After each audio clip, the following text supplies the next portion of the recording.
A good thing to take note here is Brad has been able to create really good duck spots in very small acreage.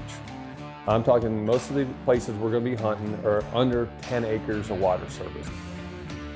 You look at the habitat around here in Kansas, look what they did at Neosho Wildlife Area to create a bunch of habitat for these ducks to have a safe place to migrate to winter.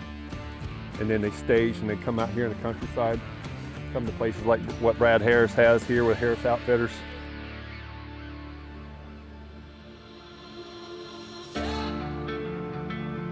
You know, a lot of people have asked me over time, why do I love duck hunting more than I love the others?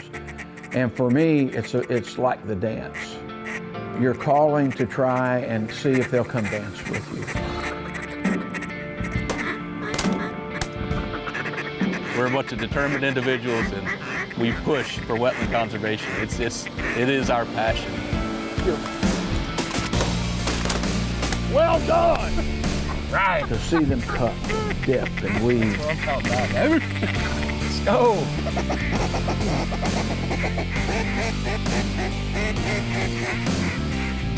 It was like the epitome of puddle hunting. To watch the birds work is the real objective of the hunt. Ducks Unlimited Television is presented by Drake Waterfowl Systems, innovators in waterfowl hunting. Hello and welcome to Ducks Unlimited TV. I'm Betsy Newble. The Plains state of Kansas is known for wide open spaces and cattle grazing across windswept pastures. It's also home to thousands of wintering ducks and geese, especially mallards. On this episode, we join DUTV co-host Fred Zink and learn about the Neosho Wildlife Area and DU's work to conserve this prime waterfowl habitat. Next on DUTV. This week on DUTV, we're in St. Paul, Kansas, right along the Neosho Wildlife Area. This area has been traditionally, even way back in the day, a hot spot for waterfowl. We're right on the edge of the Mississippi and Central Flyway. This is considered the Central Flyway right here. 75-day duck season currently. If you look at the flyway at all, a lot of these ducks come right down this flyway right here in this area. Traditionally, an unbelievable spot for many, many years for mallard ducks. We're here with Brad Harris with Harris Farm Outfitters. We're at a place called the Old Lake, and very, very traditional spot down here in St. Paul, Kansas. Brad, what we got this morning? Well, we're actually hunting one of the first places I ever hunted. I remember coming back here when I was in junior high shooting ducks with my dad. He'd take me out of school so I could call the ducks in for him and his buddies. But it's just a little oxbow off the river, kind of our flooded timber. Yep. And I think it's gonna be pretty good today. It's gonna be good. So this area around St. Paul, we have the whole Neosho River bottom. The state came in the 50s and built the Neosho Waterfowl Area, and it's several thousand acres. It used to be that there was only a couple of private duck clubs, and now there's thousands and thousands of acres of private duck clubs around the area that support the refuge area as well. And just, you know, the river bottom is just kind of a flyaway for the ducks. And now that people are, you know, the conservationists are all getting on board, there's Wetlands Reserve Program, there's thousands of acres of that. There's lots of flooded corn, moist soil, millet, there's a little bit of everything. But the Neosho River is kind of what started the whole, you know, attracting the ducks to our area. How many holes you got like this, Harris? So this is I've got one other little oxbow off the river like this. They're just natural spots that we did a little work on, water control structures and whatnot. And then you've been doing some ag units too. How many ag units you got right now? So we got 4 flooded cornfields, and they're all just set up on the corners of fields that we farm now. So one of the things that we've done is we do smaller projects, but they're scattered everywhere. You know, a lot of people think you need 100, 200, 300 acres of flooded corn, and that's great. It's gonna hold a ton of ducks, and you're gonna have good hunting out there, but your overhead's gonna be really high, trying to maintain that property.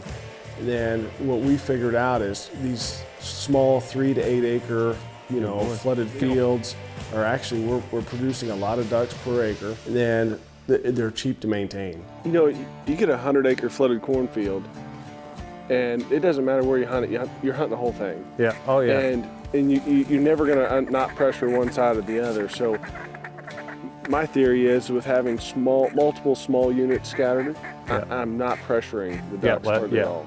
Yep. So we can go a week to 10 days between hunting each spot. They have great hunts when we do hunt. Yeah, oh, no doubt.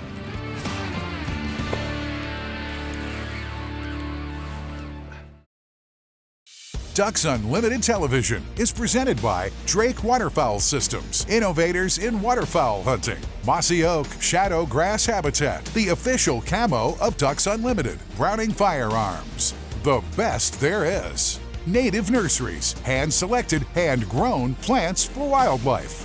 Higdon Outdoors, quality, customer service, innovation, that's Higdon. And Ducks Unlimited's 85th anniversary, celebrating 85 years as North America's leader in wetlands conservation.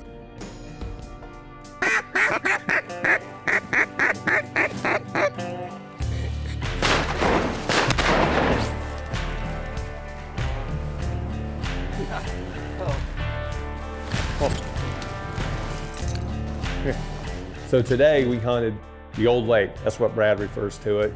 A little sliver, a little slough, and it's just fairly narrow, probably 60 yards wide, big oak trees around the edge, gets into willows, and then it comes into natural vegetation.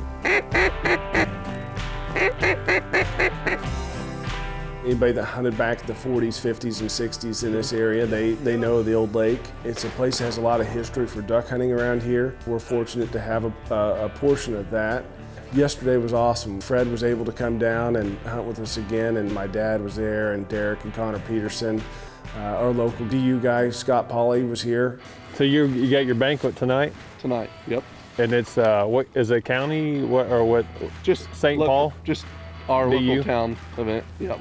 So How long have you been doing the local DU deal then, volunteer? This is my 14th year running the chapter. Oh, you're running it tonight? Yep. Now, your wife helps a lot, doesn't she? Yeah, my wife Ashley, she does.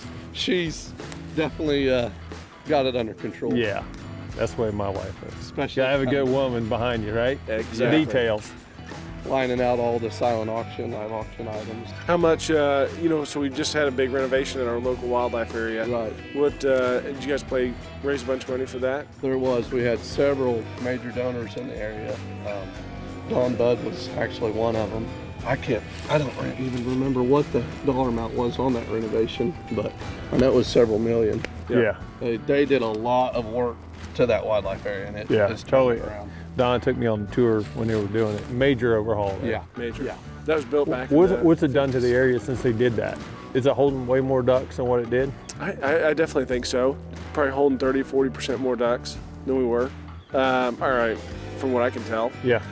They're better able to manage the water levels. That's crucial right there. Exactly.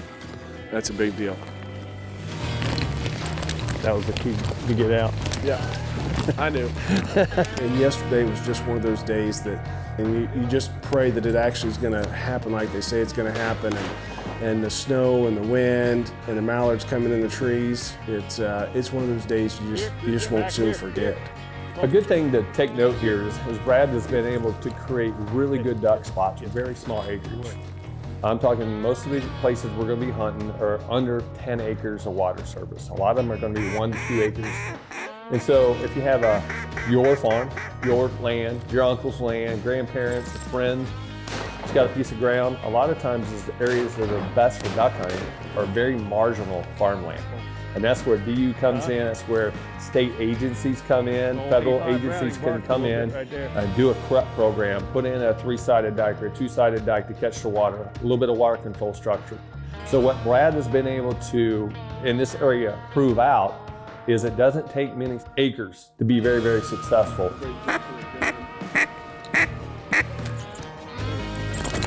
Get him.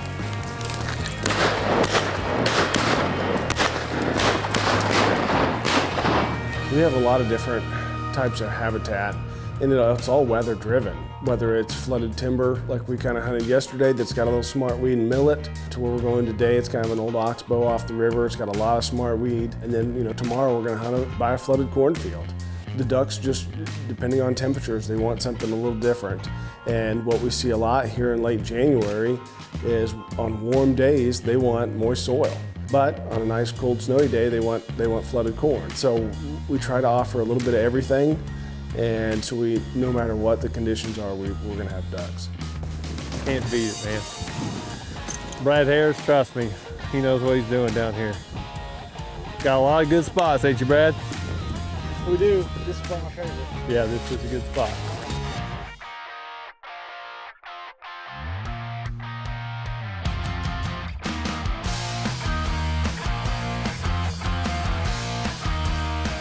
Encompassing 1,540 wetland acres, the Neosho Wildlife Area in southeastern Kansas has traditionally been a top destination for migrating waterfowl and a popular public hunting area.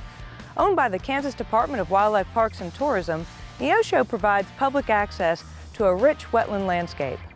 Ducks Unlimited has been involved with the Neosho Wildlife Area restoration for many years, not only with wetlands, but also with managed water delivery. Major components of the area's delivery system were failing, degrading habitat quality for waterfowl and other wildlife. Thankfully, former Kansas Department of Wildlife Parks and Tourism Commissioner Don Budd and other local conservation leaders stepped up with funding to help. Using financial support from the North American Wetlands Conservation Act and a grant from the collaborative federal state Pittman-Robertson Fund, DU redesigned the water delivery system with new levee construction and water control structure installation. Our work at Neosho is a prime example of the teamwork that DU relies on with federal, state, and donor support around North America to restore and conserve waterfowl and wetlands. To learn more on how you can help DU with our wetlands conservation mission, please visit ducks.org. DU Insights is brought to you by Mossy Oak Properties. Find your favorite place at mossyoakproperties.com. So yesterday, one of the reasons why we show up was we had a local DU event here in St. Paul. We have Jim Pittman come in, local DU biologist, had good conversations about what he's trying to accomplish in the area, how he's working with private lands owners to continue to create more habitat down here. Well, we've been talking primarily about the habitat work that we do on public lands, but we also do quite a bit with private landowners, and we can use those North American Wetland Conservation Act dollars to help private landowners restore and conserve habitat as well. And of course, private land in Kansas is about 97% of the landscape. And so if we're not working on private land, we're not maximizing our ability to improve waterfowl habitat. Jim, do you get to hunt much, or are you always out working in the field? I do. I hunt quite a bit. Do you? But yeah, but the thing that keeps me from it's my kids. They're into all sorts of sports. Yeah. How old are they? 14 and 12, and so they're not mobile. They're a taxi service. Right. Yeah. Right. So I'm a taxi. They love to hunt too, but they're into everything else. So Oh yeah. we hunt when we can. Absolutely. Hunters are the best conservationists because they fund most of the conservation habitat work across the country, and they have for nearly 100 years now. They imposed a tax on themselves back in the 1930s called the Pittman-Robertson Act, where there's a federal excise tax on sporting and hunting equipment. That money comes back to the state wildlife agencies, and the state wildlife agencies use that to acquire land, to do management, to do research on wildlife. And the hunters care, they're really passionate about wildlife because that's their craft. They want to do things to ensure that wildlife's going to be there in the future for them and their kids and their grandkids. And on top of just through the license sales, many of them are very generous in terms of giving donations to help further some of our conservation abilities. And that happened right here at the Neosho Wildlife Area too, where we had about 10 contributors put in a little over $100,000, I think, that we used towards building that new pump on the wildlife area. Brad, on his conservation stuff, all the stuff he's doing around here, he's got a head start on most people because he's a farmer background. Yep. You know what I mean? Understands chemicals and time of year and soil temperatures and types of soil and fertilization. And I think that's one of the things that our universities miss is teaching kids about agriculture that are in wildlife. That's who they're selling programs to most of the time, farmers and ranchers, and a lot of them. Yep. Most Seems of them, like a most of them biologist. don't have the background now. The biologists ought to have an ag information too, like go to school for ag and to be a biologist, right? They have both. Yep. I think so too. I took, for my electives in college, I took a bunch of ag classes just for that reason. I grew up on a farm too, but I wanted to have as much ag knowledge as possible because I knew it was important to be able to sell conservation to those folks. Absolutely, and everybody's got to work together for one common goal. And the farmer's got, there's objectives he needs to achieve to keep his farm going, and conservationists have got, things they want to achieve, but really everybody just needs, it's not hard to work together and get, everybody not to give it. mutually exclusive. Yep. But you need to understand both. Exactly. To fit together. Yep, and make it just work for everybody. Get them. Got him. Sit. Sit. And today we've got what, 12, 13 ducks. Yeah. It's cloudy, no wind, not a very good duck day. Finally got some sun, but it was a little bit late, so still a good day. I had a good time. Heck yeah, anytime you can get out and hunt, it's a good day. So. Jim, he's just been DU, what, 2 years, year and a half? DU about a year and a half, yep. And it's good to see, obviously a biology background, but a hunter. And when you put those two things together, I think DU's in good hands right here. It helps, so I Southeast appreciate Kansas. you saying that. Yep. So. Absolutely. It'd be nice to have him in the area and help us develop some more wetlands. Yep. Well, I'm looking forward to it. I hope we get the opportunity someday to help you. For sure. For sure.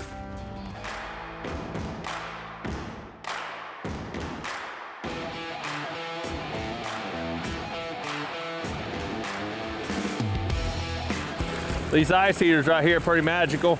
Come in here, I'd say this ice is probably 3/8 of an inch, ½ inch thick.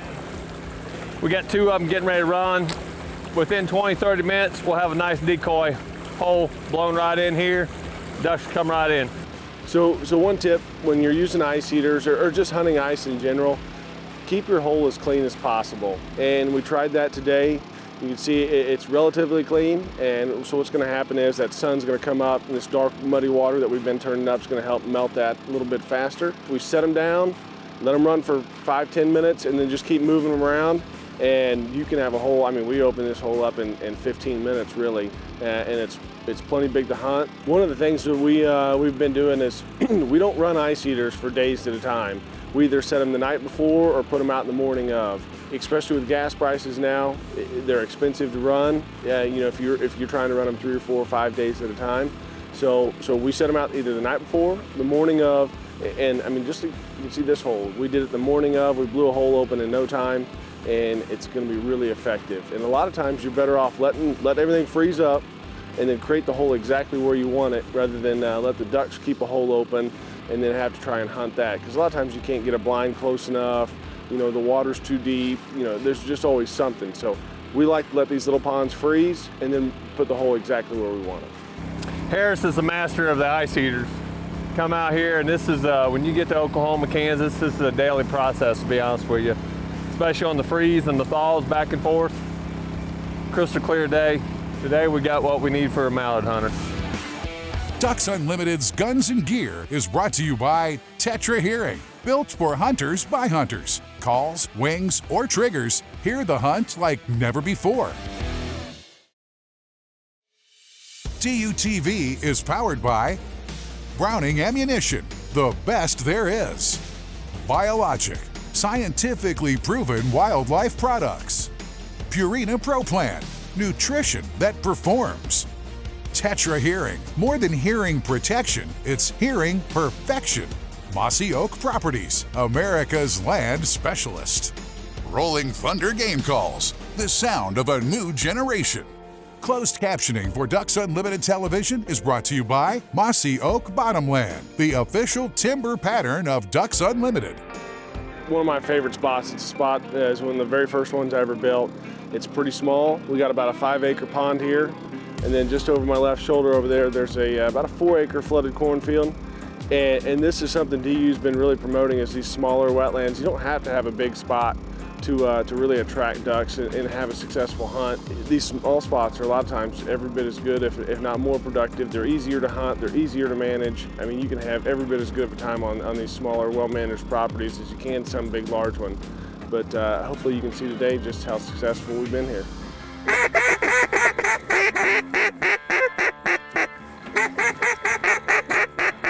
Sit.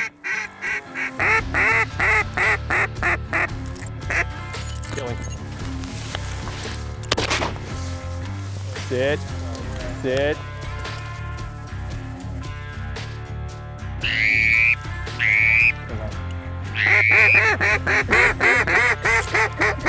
Sit.